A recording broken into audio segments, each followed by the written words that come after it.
very much for coming to this workshop. I'm afraid with the time that's available, it's going to be very much a kind of quick run through what we've got to say. Hopefully there will be a chance for you to ask some questions at the end, but if there's any points of clarification, please do stop us as we're going through the presentation.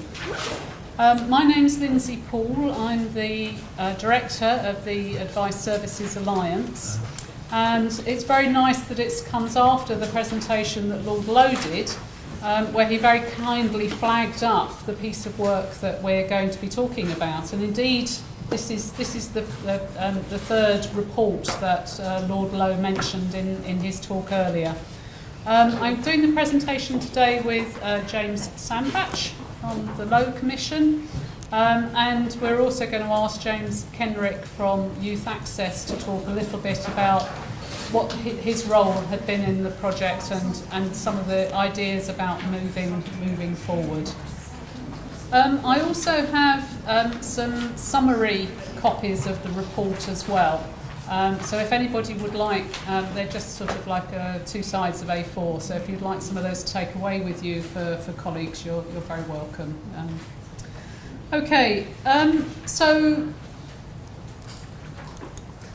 why advice and health? Well, when this originally came up as a topic, I must admit that despite the fact I've been knocking around in the advice sector for some time, this didn't automatically strike me as a relationship that was terribly obvious. But actually, once you start to think the logic of it through, it's very clear where why the relationship with the advice sector and health is so strong. I mean, first of all, we know that people with poor health often will have other problems, and you know we've got plenty of evidence from that from the ongoing surveys. But we also know that people with legal problems are likely to suffer from poor health, and particularly in relation to mental health.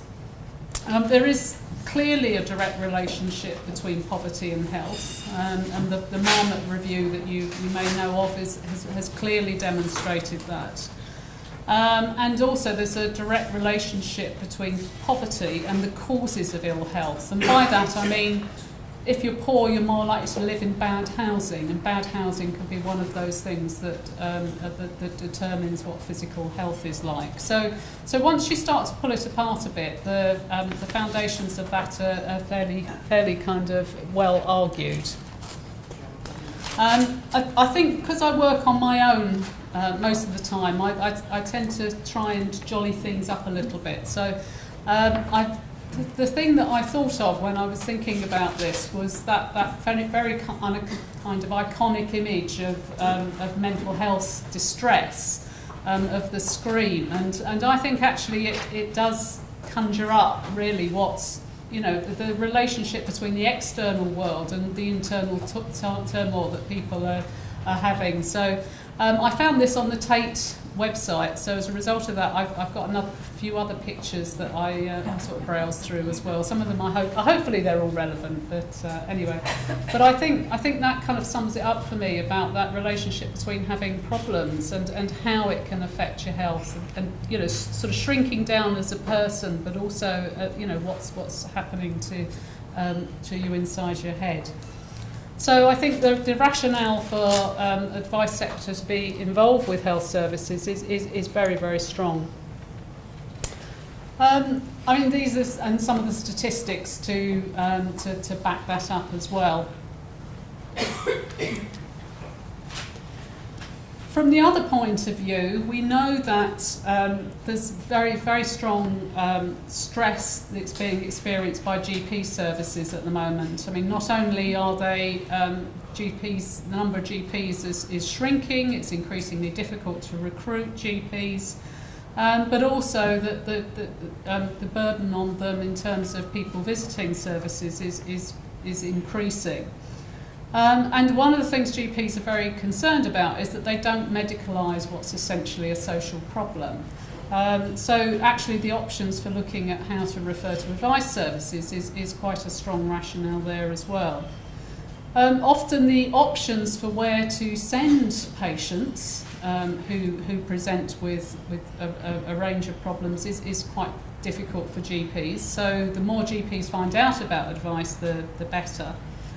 But we know that access to advice services is patchy within localities. So actually kind of making that contact with the health service, understanding where referrals can go is something that needs to happen on a local level.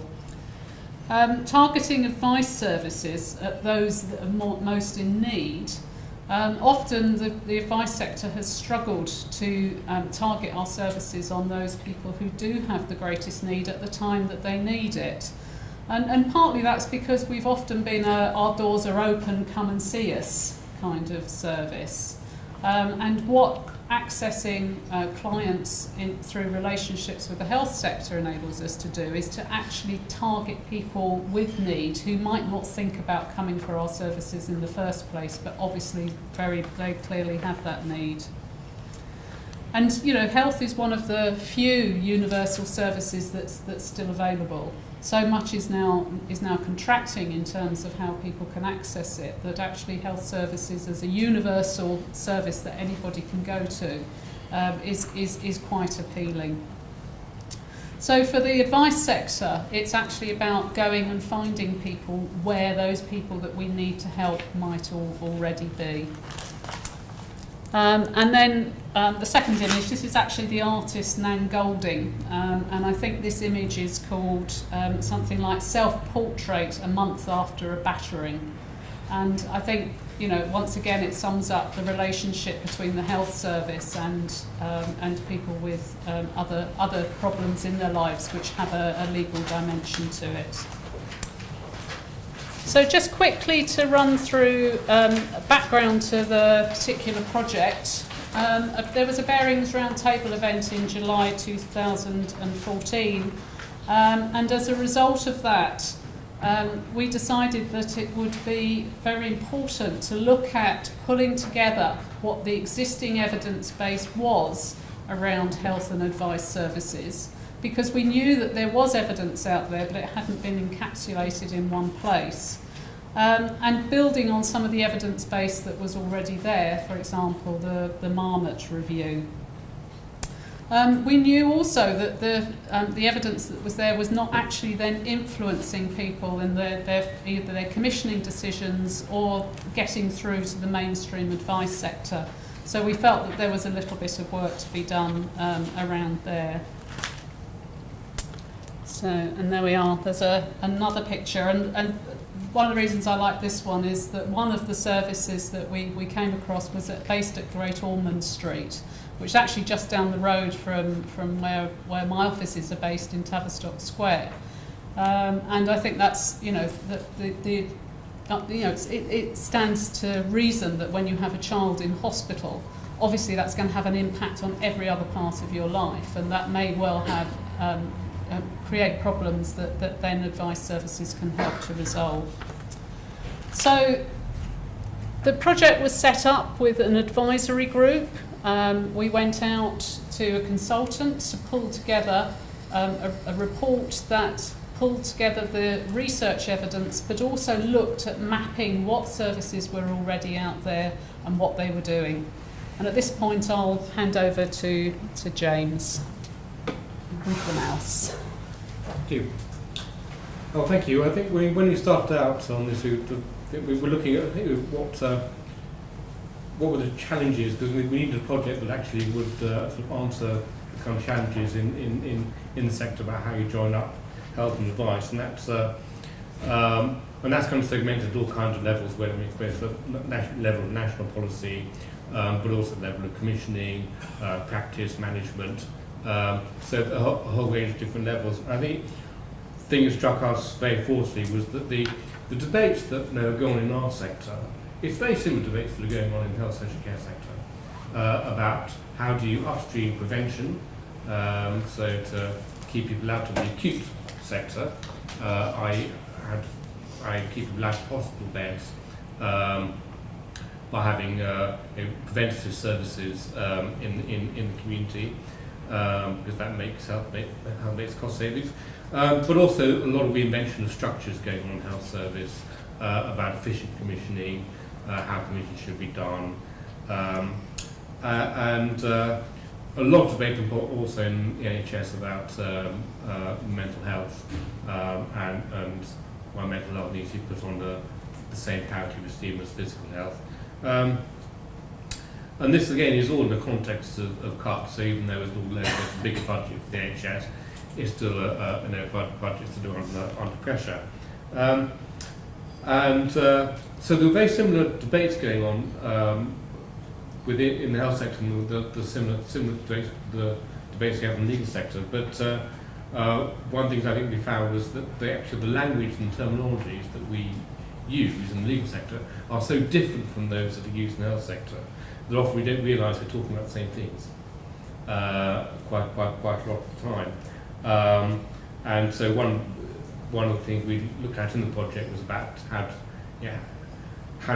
do we sort of make those links in terms of understanding each other's languages, and by language I mean a lot of it just being professional jargon, and the professional jargon that health professionals use and the jargon that legal professionals use, very different but often talking about the same things and the same issues.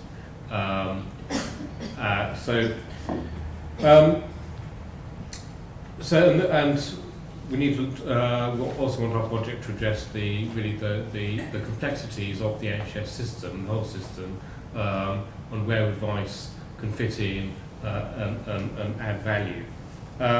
So we designed it around three kind of key pieces of work. One being a sort of rapid assessment of all the evidence that's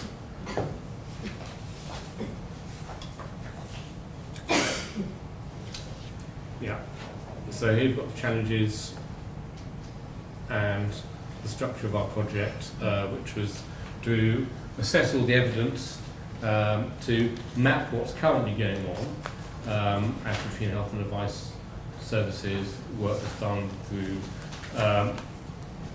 particularly advice service outreach and GP surgeries, but also within hospital settings and mental health settings.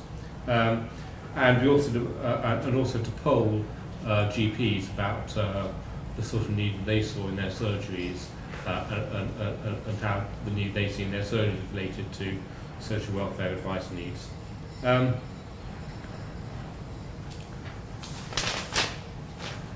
So the polling was really interesting because we didn't have any expectations about what would come back from polling GPs, and we put the polling into what is the GP Omnibus survey. So this is the survey that GPs regularly fill out, and it's commissioned from the same company that do the Omnibus survey. And we found, well, 67% of GPs again saying that the number of problems they saw in relation to social welfare issues was increasing by 76%. 76% saying that increased over the past year. So that's the year since the implementation of LASPO and London's inspections. Sorry. And we also asked to what extent this impacted on patient health. And again, the vast majority said either to a great extent or to some extent, so 88% saying that it was having an impact on patient health. So there's really interesting findings. And when we got into conducting the whole evidence review, we found there was a lot more evidence out there than we originally anticipated. So not only have you got all the evidence from the Marmot Review, and the Marmot Review did a very, very extensive sort of survey sweep of all of the evidence on the social determinants of ill health, and those social determinants of ill health are essentially welfare-based problems. And there was other work that's been done with GPs saying that advice services based in GP settings reduce GP consultancy time by 15%. And in fact, Citizens Advice did a piece of work, same time as we were doing our piece of work on this, they came up with that finding. And we found actually there are strong determinant links in terms of advice being able to reduce some health risks, like mostly anxiety and stress-related issues, but it did help conditions in smoking cessation, in the general measures of health. We went on to the service mapping, and the whole variety of different projects that we studied, and we highlighted 58 different examples, and they're very, very, very varied. So it's we didn't find there was kind of one model that necessarily worked better than any other model, but they've all developed in different contexts. But the Bonnie by Burr was one of the models that is most impressive. That started out as a community centre, which later had a GP surgery attached to it. The community centre took over the running of the GP surgery, and a lot of other services then developed within the context of that community centre, and they've developed a very holistic social prescription model, which essentially means that when anybody who comes in for GP, anybody comes into GP practice,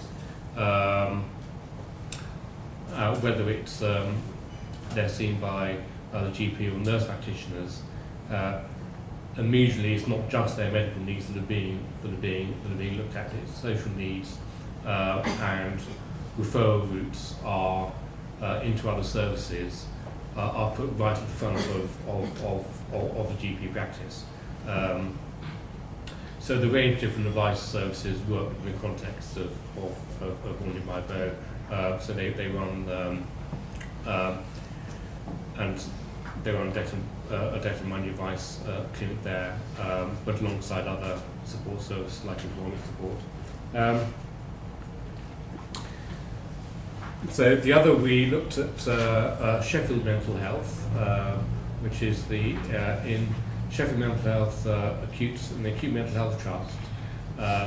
They've been running for 20 years. The CAB have been providing a specialist welfare rights advice service there, and the Centre for Mental Health evaluated this a couple of years ago and found that it was welfare rights service was enabling quicker discharge of patients back into the community, and was lowering readmission rates because we were sorting out issues like accommodation, sorting out housing issues, sorting out benefit issues, and it was just helping people readjust to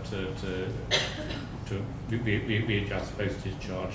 And there's some very, very powerful evidence from that project. There's also a lot of powerful evidence also from cancer projects as well, that particularly money advice helps cancer, particularly financial planning and money advice plus access to benefits. It helps cancer patients in their treatment and recovery because they're less worried and less stressed about how the mortgage can be paid and all these other things that get to people.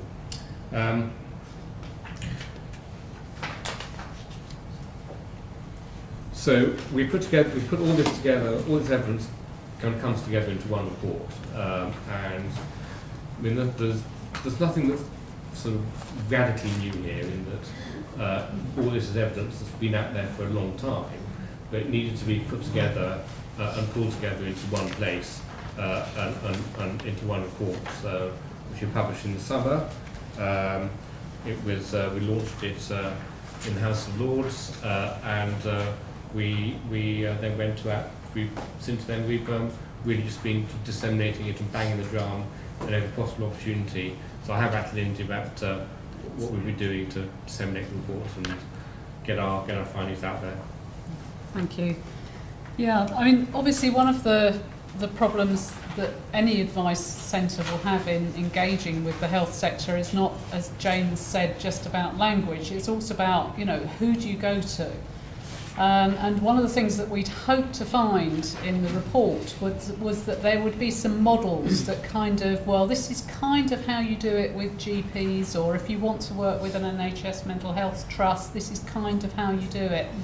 But very clearly it became clear very quickly it became clear that was just not the case. That within localities, the key issues were about finding a way in. So it was about finding a local champion or somebody who would listen. And in some cases it did happen to be a local clinical commissioning group. Other places it would be the Health and Wellbeing Board, whereas somewhere else it would be somebody who is particularly passionate about this within a trust. And those health funding structures are absolutely labyrinths. So if you don't understand them, I don't worry about it. I think it's like with 99.9% of the population. And actually within the report there is a diagram that is apparently meant to be the straightforward summary of those funding structures, and believe me, it's incomprehensible. So, you know, what we were very keen on was, okay, we found out about these places where this has worked, but how do we get the change to happen on the ground? And so we chose to attack it in two ways. So the first way was to try and go in at the kind of key stakeholder level. So we had the launch event, which I think, James, if you'd like to do a click, we might have a picture for. This was the launch event at the House of Lords. The room was actually a bit fuller than that, but as you can see, that's really only going to be for really high-level stakeholders and people who we think may be able to help us to disseminate the message. And it was one of those events that was very much a good feel to it. But at the end of the day, we had to also find a way of actually getting the message out on the ground. So the way that we chose to do that was to pull together a huge mailing list of the chair of every health and wellbeing board, every chair of every clinical commissioning group, director of social care, director of public health, and to send them a letter with the summary copy of the report and a link to their local Advice Services Transition Fund partnership. And the idea was that by getting the message out to those people on the ground, that although they may have, a lot of that we know would have sat on people's desk or been in the sort of to-read file, we felt that enough people would actually be interested in it to be able to pick up on that. And at the same time, we told the Transition Fund partnerships that's what we were doing and encouraged them to talk to people within their locality about whether or not they'd received the report and what they thought of it.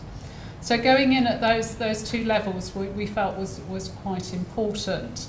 And then to finalise, we held a... Do you want to just click forward, James? Because I think there's we also had an event at the Department of Health, which was sponsored by them and which Norman Lamb addressed. Unfortunately, after he'd left government, but nevertheless, it was very kind of him to come back and talk to us because, of course, he was very passionate about mental health issues and had done a huge amount to address that in his time as a minister.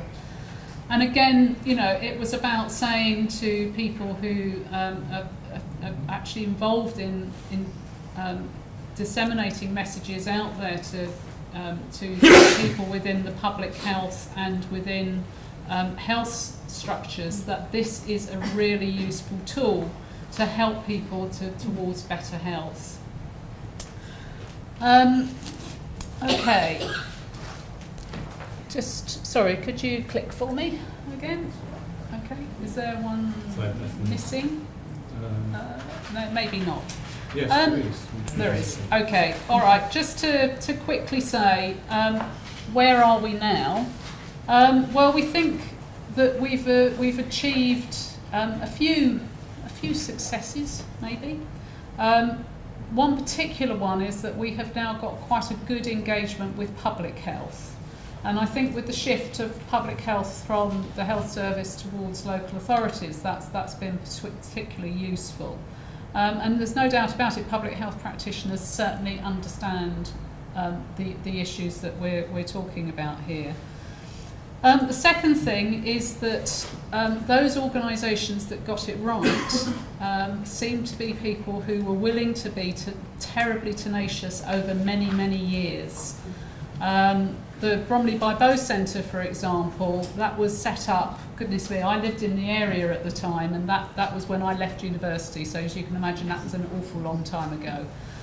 It was about 30 years ago now. So, you know, it's an awful lot of tenacity that is needed to kind of keep these things going and driving them and keep them moving forward.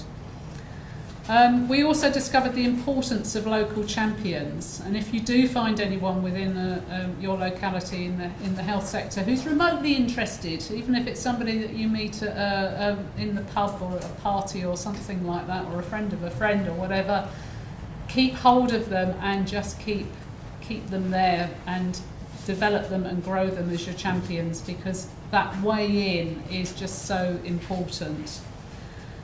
Sustaining the services is very difficult, and even during the course of this project, my sister-in-law works as a CAB advisor in a local GP, a group of local GPs in the northwest. And whilst we were doing this piece of work, the funding for her project stopped, despite the fact I was sending her all this stuff through. And then 3 months later was recommissioned, so she'd been made redundant and then she was brought back in again. And that kind of getting that message over about how important it is to keep those services going is absolutely crucial. And, you know, is that necessarily a problem? Well, in her case it was, because when she went back to the surgeries where she'd been working, she discovered there was a baby clinic in the same time as that she was meant to be giving advice, and there was nowhere for her to sit, there was no telephone, there was no link to the internet, and so her time was wasted. So keeping those services going is really, really important. We're still struggling with thinking how we get a wider adoption of this through the NHS, and the message that we've received from people who work within the health service is you have to go in through NICE, or you have to go in through a directorate from the Department of Health, and so that's one that we think we need to keep on at. And then lastly, to come back to the issue that Lord Lowe raised, which is about the importance of local advice strategies. We think that through health and wellbeing boards, through places where all those with an interest in advice can sit round the table and see how the small pieces of funding can be brought together, that the advice sector can remain as a kind of stable and viable way of delivering services to localities. So that really concludes what I had to say. I just wondered if, James, you'd like to come and talk a little bit about it from your perspective. We put this last slide up. I think there are two problems which the NHS knows it has to somehow do better at. And one is responding to the aging society, where all the demographic evidence, the comorbidities of people living in their 80s, etc., and having to manage those conditions in the community is something the NHS knows it cannot do on its own unless it has advice, support services wrapped around it. And secondly, youth mental health as well. And once where James, who's the expert and knows far more than I could ever hope to. But it's one where the NHS has responded and is doing things with the task force, and so you want to say a few words. Thanks, James. I'm James Kenrick from Youth Access. So we're the Youth Advice Network. We're a member of ASA, and we've been very involved actually in a lot of, we're very involved in kicking off actually the work, strategic work across the advice sector to to look at how to further the cause of advice services within health and working together with health. But we actually had to sort of slightly withdraw from that at one point because we had to focus down on what was going on in our own subsector, in the youth advice and counselling sector, where actually we were actually getting something after many years of working very hard to do so. We are now in a position where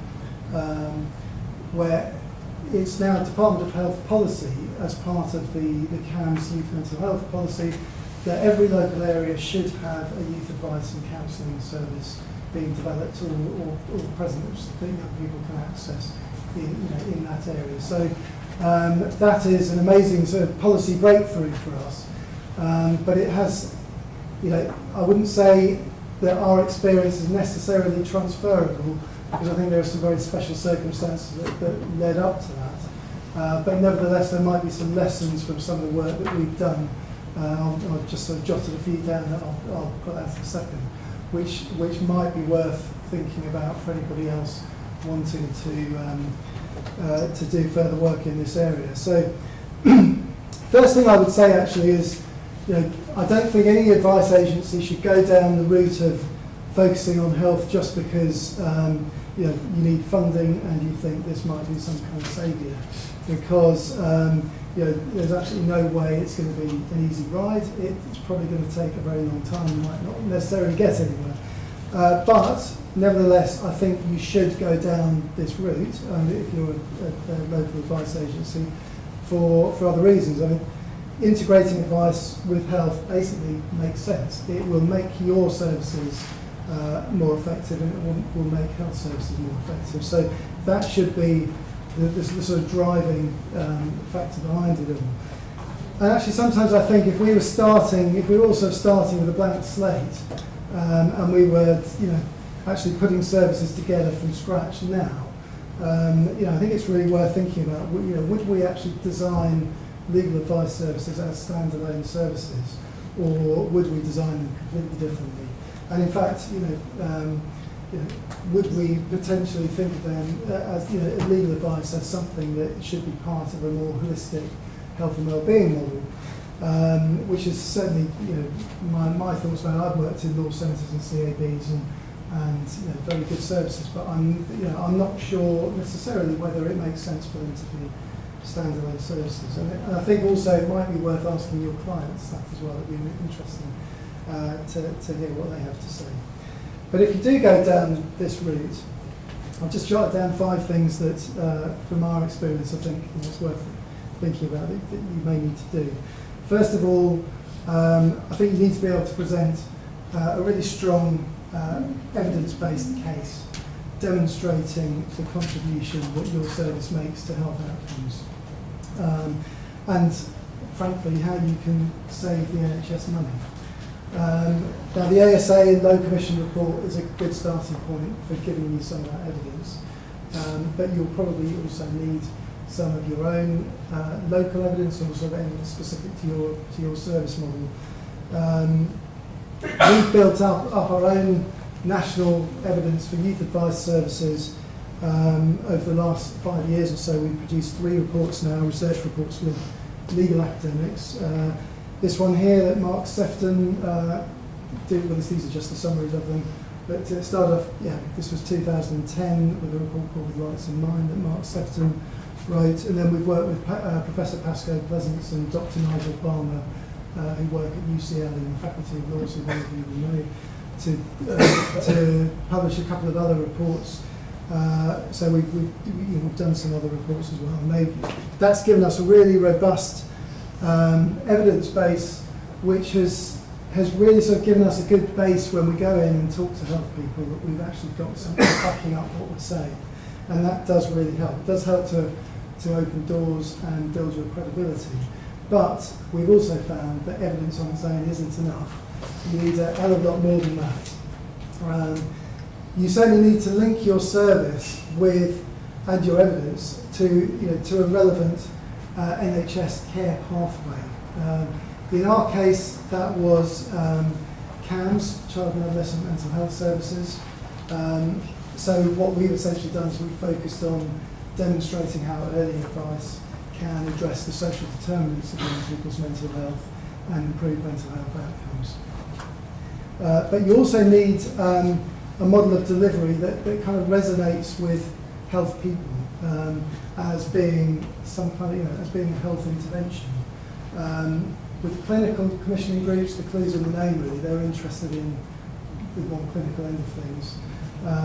In our case, it was a bit easier, to be honest, because our youth advice and counselling model is one where advice is delivered alongside a range of other services, including counselling and other therapies, sexual health services, drug and alcohol services, and often GP interventions as well. So that made it a little bit easier for us to make that sell. I think if you were to come in with a very specialist, high-end legal advice model, it's not going to be so easy, to be honest. But I think we should certainly, in that case, be thinking of developing formal relationships with organisations that do provide health interventions, and in the longer term, looking at how you might fully integrate those services, rather than maybe just parachuting a lawyer into a health setting as sort of an outreach solution.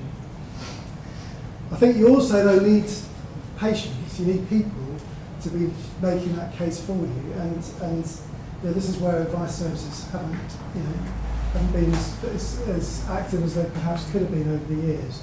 But co-production of services, that's a bit of jargon really, but people co-producing services with the voluntary sector and the NHS is a really key thing in the NHS at the moment. So there is that, that's something certainly to think about, how you're going to involve your users and non-users, who I think are the sort of greatest untapped resource in the advice sector. And finally, I'll mention one other thing, which is, as I think you already mentioned, you need to work damn hard to build relationships with people in the NHS, with key local commissioners. And don't underestimate how much time and work you might need to put into that. It's really not an easy ride. And I think part of that should be trying to actually get a group of commissioners around the table. Legal advice interventions have an impact across not just health in one or two areas, but across a whole range of different areas: housing, youth services, education, social care. So you need all of those people around the table so that they can all actually see how what you're doing doesn't just contribute to one policy stream, but to the whole thing, and that really helps if you can get them all talking to each other about that as well. But you'll probably need to do the joining up, because we found that actually the commissioners themselves find it difficult. So you need to get them in a room together. So that's just a few things.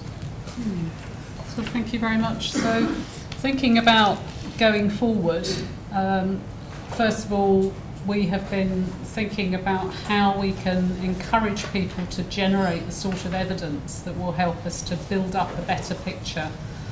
And that's very embryonic work at the moment, but we know that some people are using tools such as the Edinburgh, Warwick Health. Does that ring a bell? Yeah.